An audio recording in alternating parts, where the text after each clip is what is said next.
আসসালামু আলাইকুম প্রিয় দেশবাসী। বাবা মা অতি কষ্ট করে তোমাদেরকে লেখাপড়া শিখে মানুষ করে হাফিজি মাদ্রাসায়, আর তোমরা বিবাহ করে বউকে পর্দায় রাখো।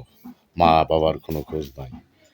বলো বউকে পর্দা রাখা ভালো, বউরে পর্দা মতে রাখো।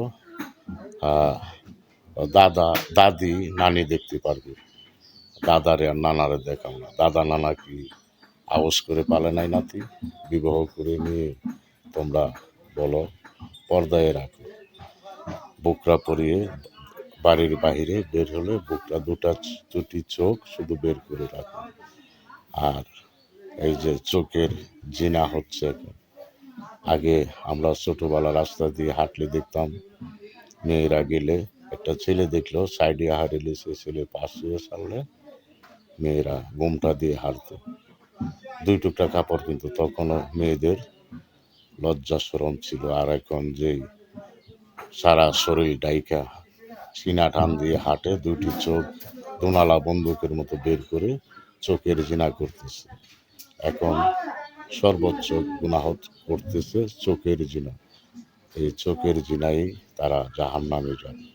তোমরা বাবা মার খবর না লয়ে বউ নিয়ে পড়ে আছো, বউকে পর্দা মতে রাখো।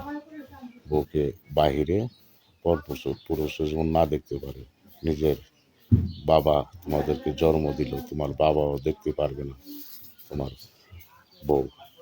এটা কি কোন আইনে পাইছো, কোন হাদিসে পেয়েছো? তোমরা তোমরা মা কষ্ট করে তোমাদেরকে লালন পালন করে, বড় ভাবিরা লালন পালন করে, বড় ভাইও দেখতে পারবে না, বাবাও দেখতে পারবে না তোমার বউ।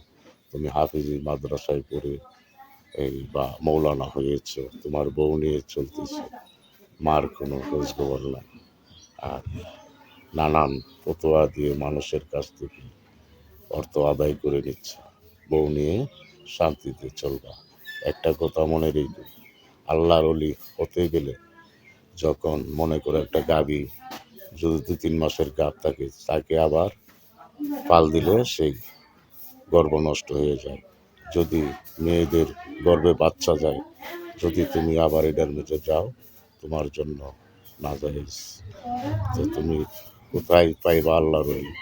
যারা আল্লাহর ওলি হয়েছে, গর্ভ গেলে তার সাথে আর মিলন করা যাবে না, তারাই হয়েছে আল্লাহর ওলি।